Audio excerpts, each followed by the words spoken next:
respond. Okay, quickly. I don't mean to, I didn't come here for BJP bashing. I have a lot of platforms to do that. I came here for bridging the gap, as the panel suggests, and I would like to do that. I don't think that sexual harassment or patriarchy is a copyright of any one party, right? And when you say that the list against sexual harassment, list of sexual harassers, it didn't get a lot of support. Actually, it did get a lot of support, and for a lot of us, it was actually a very educative experience, because that conversation on entitlement and power and exploitation we had never had.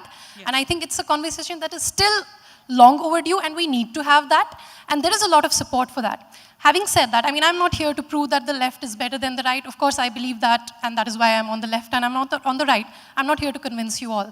But I want to ask just two questions, because you have put yourself in a position of a spokesperson now. When we have rallies for the release of a rapist in Kathua, attended by BJP's cabinet ministers, where Chaudhry Lal Singh says कि एक ही लड़की तो मरी है, क्या हो गया? ऐसे तो लोग रोज मरते हैं. No, it's shameful. Just one question. No, just...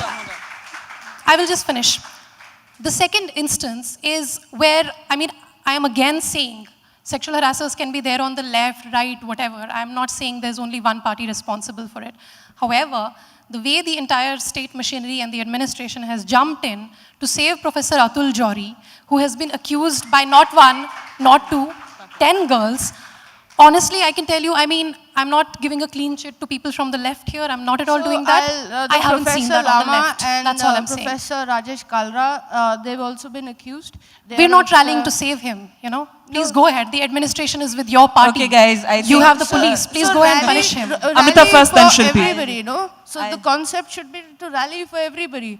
To have one person vilified on thing, go for it. Why not? But then because also the rally for the ICC is others. with the administration, and the administration is with the BJP, and it's your responsibility to make sure that they are punished.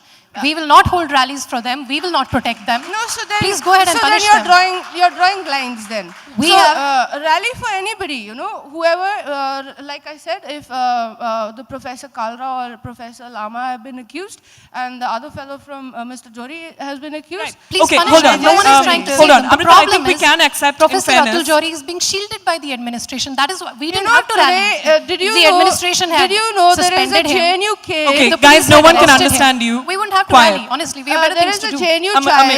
There is a JNU child who actually hit one of the police guys on the head, and that guy is serious right now. So it was the police that started the unprovoked. So here's the thing. You've seen the ruling party getting defensive about cases of sexual harassment and not calling it out unequivocally. It's just hence proven. Hold on. It's the extremely disservice to any feminist issue, extremely disservice to any feminist issue when you try and make anything about left, right, or political. It does not work like that. When you shield a rapist, that's when you make it about the left and right. When you shield a rapist, that's when you make it about left and right. I have heard you, Shaila, before. I've heard Amrita before. When you speak outside your political sphere, you are very, very receptive to the people and the women across the board.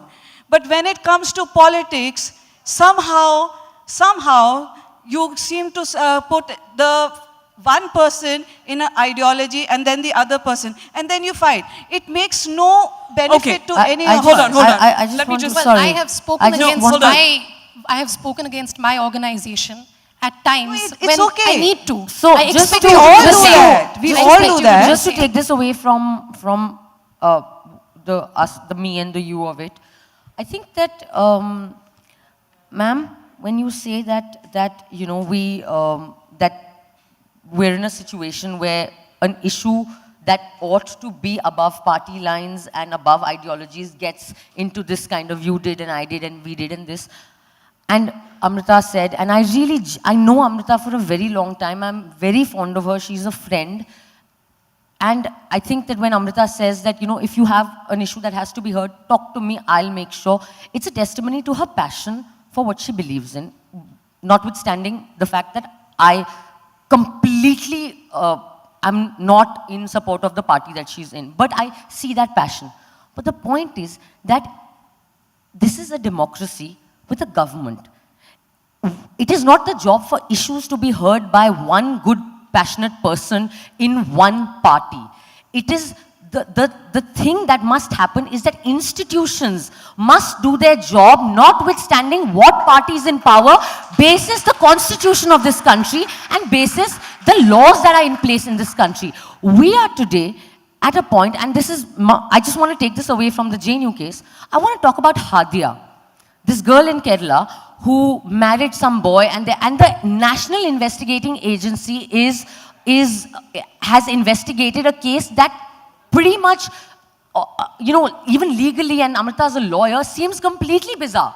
And the court has not found any evidence. So we are now at a point where the court has put that girl in the custody of some college warden. I mean, I'm saying that when we talk about, let's just go back, when we talk about reclaiming ideas, when we talk about voices, when we talk about choices, when we talk about, let's look at the institutions that are supposed to ensure that this, in a democracy as a polity, that this space remain.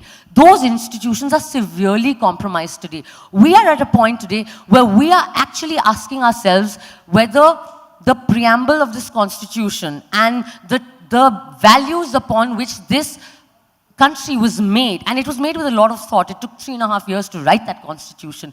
We're at a point where we're using those terms as curse words. Secular is a curse word in today's time. Let's it's think not a about curse that word. when we talk about I the ideas. disagree.